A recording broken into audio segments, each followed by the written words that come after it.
Hello, welcome back to the Xpert Eleven Road to Glory series. In the last episode, we beat Sporting Benfica 3-0, and in this episode, we're up against our big title rival Sporting da Quinta in a massive match. Win or draw, and we're promoted to Division 1. Lose, and it's going to go down to the final day and give Sporting da Quinta a great chance of potentially taking the title for themselves, depending on how the last game fixture goes. Sporting da Quinta will be a huge challenge. Their defence isn't exactly the best, with only two decently skilled defenders who neither are the best of ones, but their key strength comes in their midfield, with Augusto Mercury, Bento Becker and Miguel Castella the key three men, and they're all better than Alvito Rome and Raymond Hargreaves, which I may have said before in the previous episode when we faced them. But still, they're pretty good in attack, so we have to be really careful. Plus, we're away to them, and we didn't manage to beat AC Samba away from home, so chances are we'll probably struggle away to Sporting da Quinta away from home. And don't forget, we also lost to what is now a playoff challenger in MLS Unidos. We lost to them away, so this won't be easy by any means. Fortunately though, thanks to resting players, Raymond Hargreaves is available for this game. In fact, our entire first choice 11 is available for this game, and we will no doubt put them straight into the firing line so they can take on this match, because this is a game we really need to get a result from to seal the season up and leave the final game against FC Dragos as a DV only game. So without further ado, let's see the team lineups. Sporting da Quinta line up in a 3-5-2 formation with Adalberto Turo in goal. A back three of Ernesto Paredes, Marco Lusada and Ovidio Lagatinho. Midfield Nelson Fuser, Augusto Mercury, Angelo Henrique, Bento Becker and Miguel Castella. Front two Justino Jacome and Adamar Real. On the bench, Hippolyto Regula, Godofredo Vital, Celestio Calado, Romero Santiago and Armindo Giraldes. Knights have Ant Connolly in goal, a back four Pim van der Kruis, Ibrahim Qamara, Aquila Santamaria and Devin Reilly. Midfield Pierre Pesnik, Y Junior, Racetau Etta, Alvito Roma and Raymond Hargreaves. And up front Celso Mota. Ryan Mulligan, Ledley King, Oliver Wan, Azret's Diary and Ian May are our bench. So, for this massive game in Division 2C, the big game in the division, let's go live to Conde Alvalade for the match. Sporting da Quinta are in the green and white striped shirts, as per their inspiration, Sporting Club Portugal, not Sporting Lisbon, with Augusto Mercury as their captain. That's Sidonia are playing in the red and yellow strip, with Pim van der Kruis as our captain for this big match. Unfortunately, I forgot to turn the cursor off so you'll be able to see it throughout this match, but the referee is Constance Payne, skill 2, harshness 9. The other match in the division, Lotus are taking on MS Unidos, which is quite important for Lotus if they want to try and stay up. FC Dragos are against Sport Lisbon Benfica, which should be given an advantage to stay up themselves, while AC Samba against Taunton Town FC. I think Lotus FC may have a new manager at this point, because I believe that their previous manager, Yoko Mishindo, resigned. But anyway, we're underway for this big match. Knights are taking the possession early on in this match, 7 minutes gone, but Ibrahim Qamara has picked up a slight injury.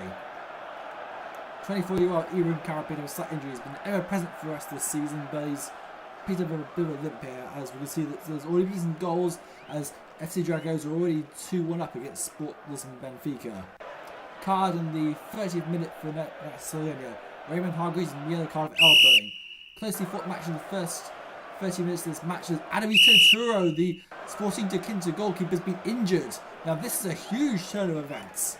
Hippolyto Regula on for Adalberto Turo, which should give us a chance. We've got a chance here on the breakaway. Celso Mota tries to chip the ball over the keeper, and it's close to the crossbar.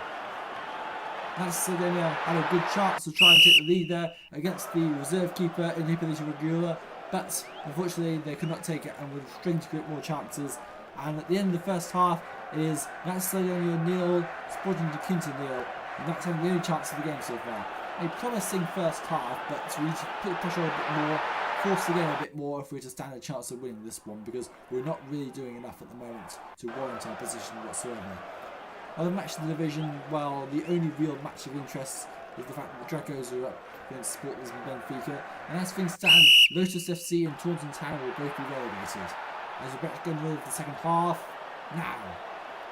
And Sporting da Quinta immediately have their first chance of the game. Back heel goal by Adamar Real, and they scored with their first chance of the game. Sporting da Quinta have taken the lead. This is really bad because we need a draw from this game to go up automatically. But as things stand, Sporting da Quinta have spoiled the promotion party by taking the lead. This isn't good for us at all. 65 minutes played and Sporting da Quinta are 1-0 up. And the goal scorer, Adama Real, is coming for the young Armindo Giraldes.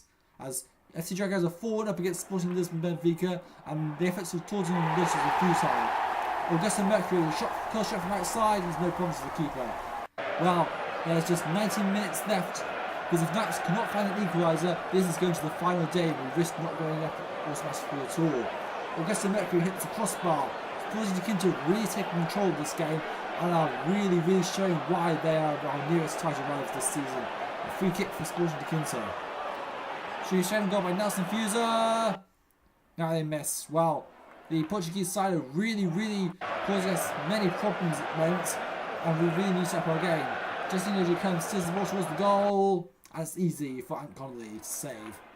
Good save by the English goalkeeper there to keep it right, but unfortunately we'll have to wait another day because Macedonia are not going up to Division 1 just yet because Sporting da Quinta have beaten us by a single goal to nil, and as a result we have seen that Macedonia will need to get a win or a draw from their final game to guarantee going up, because we have a much better goal difference than Sporting da Quinta do, so that would mean that we would only be able to draw to go up, and we would take the title on goal difference if Sporting da Quinta were to beat MS Unidos on the final day, which is not easy by any means considering their league position. But Sporting da Quinta showed them a very capable side by beating us by a single goal to nil, and I have to say that Jackson's tactics were pretty solid. Augusto Mercury was the man of the match, while our best player as usual was Pim van der Kruis, but it was not enough to prevent us going to defeat. And as a result, it goes down to the final day to decide whether we can go up to Division 1 or not. We'll have to go through the playoffs, because remember, we were guaranteed at least a playoff place, but I do not want to have to go through the playoffs because there is a really good team in Division 2B who we could potentially be facing in the playoffs, and they go by the name of George Best 11. They were cup finalists a long time ago, but recently I've been buying some very good players. I'm talking like a splurge of 17 and 18 bar players and a 19 bar star midfielder. We're going to have a really difficult time if we end up in the playoff against them. I would rather we didn't. So in the final game against FC Dragos, we're going to have to win that game if we want to go up. The problem though is that yellow card you saw for Raymond Hargreaves during the game, he's going to be ruled out of the FC Dragos game now because that is his third suspension of the season. Now that's a huge blow because, as you can obviously see, Hargreaves is one of our best midfielders. Fortunately, with the relegation battle over, FC Dragos might not be willing so much to play their full strength lineup against us, which should make it somewhat easier, but I would not bank on that happening for sure. We need to get a result against them. We want to win this title, and we want to have something to separate ourselves from Sporting da Quinta, who would be worthy winners themselves if they go on and win the whole thing. But I do not want to slip us up now. I've had instances in private leagues where I've been in a good position and then bottled it right at the end, and this could happen quite easily again. So we need to make sure that we do it once again and get the job done. Otherwise, there will be consequences. Team of the round is Valerio Korotic of FC Dragos in goal.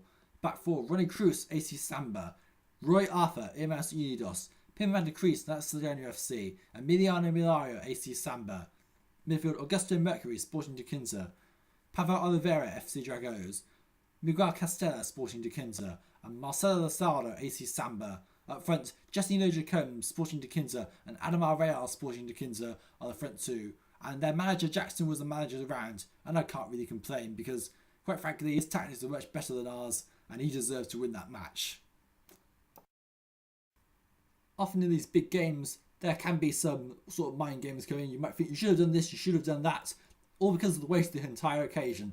However, we may have lost this occasion and completely outsmarted by our opponents, but that doesn't mean things are over yet. There's a 2-point gap between ourselves and Sporting da Quinta. All we need to do is get a result against FC Dragos and we are up. Otherwise, Sporting da Quinta will have the door left open for them to take the title for themselves. And they would do it on account of having won the same number of games as us, but having lost less and drawn that one more, they would take it by a single point. MS Unidos, however, are in contention for the playoff spots. If they win against Sporting da Quinta by a 2-goal margin, they will be able to take that playoff space. And don't forget, since we injured Sporting da Quinta's goalkeeper, Adarito Turo, EMS Uni Justice's chances of doing that have increased. That said, the goalkeeper injury didn't really favour us, it's favoured some other teams more so than us, but hopefully that will help when it comes to trying to secure the title, because all we care about really is getting into Division 1. AC Samba are secure for the season, as are FC Dragos.